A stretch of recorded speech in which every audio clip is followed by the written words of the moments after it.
Hi, I'm Michael Soloff with the Fan Advisory Network and Scoop Online Magazine, and I'm sitting here with co-creator David Lloyd of V for Vendetta.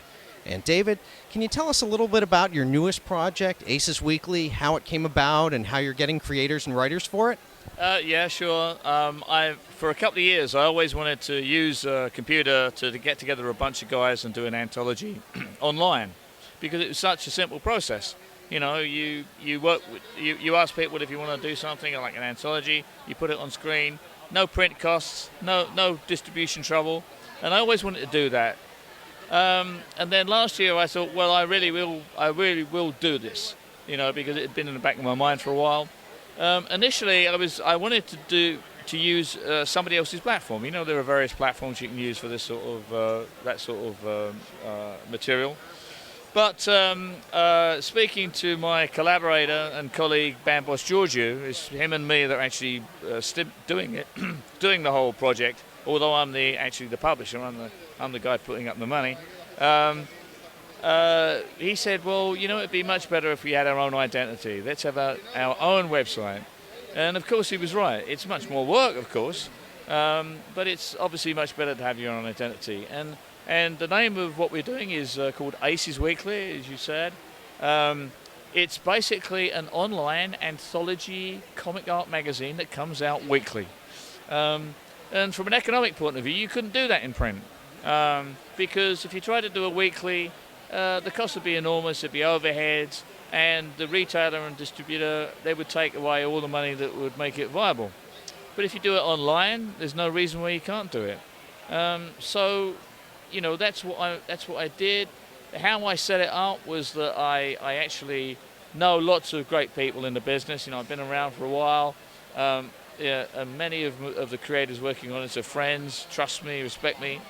And I just went to them and said, look, I've got this idea.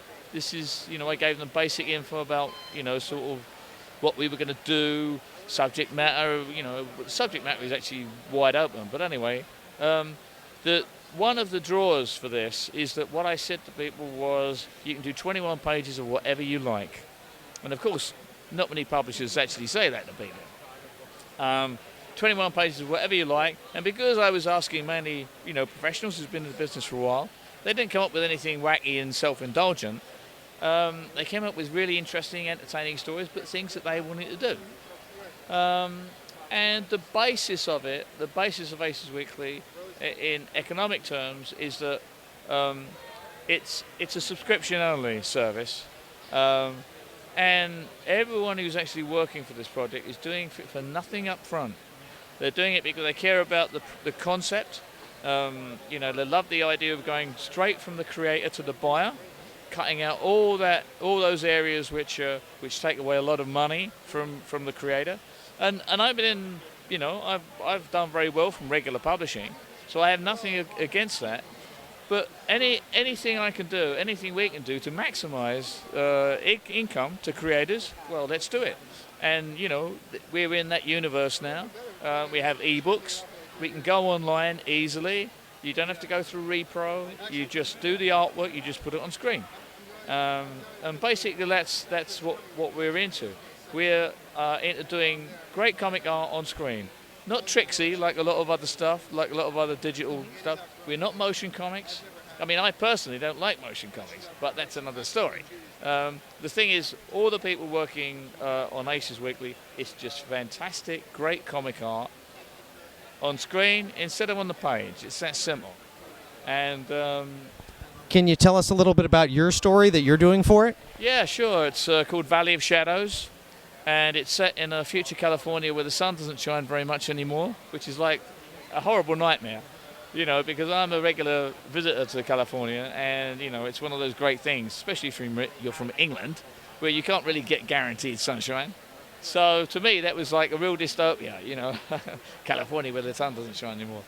And it's about a security guard who's just, who's really just living a very ordinary life. He got a failed marriage, and he's just living from day to day, and he gets a chance to be an accidental hero.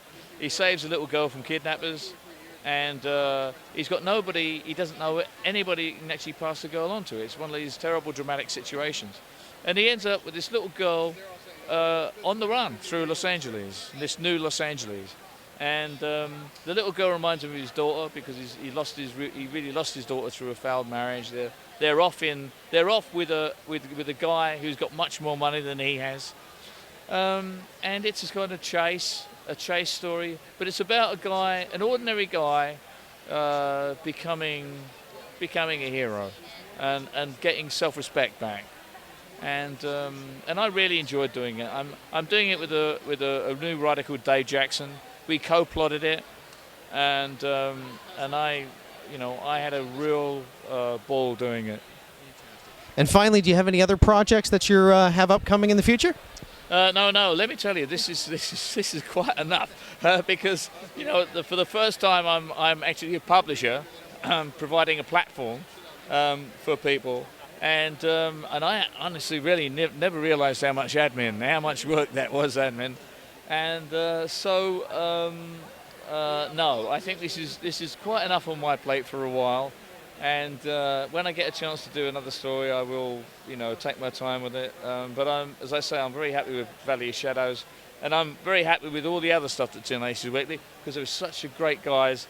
As you know, Jeff Vaughan and Mark Wheatley are working on it. There's a great British guy called David Hitchcock who's who's really unknown. I mean, he's doing fantastic work for years. John McCrae and Phil Hester doing this great science fiction story.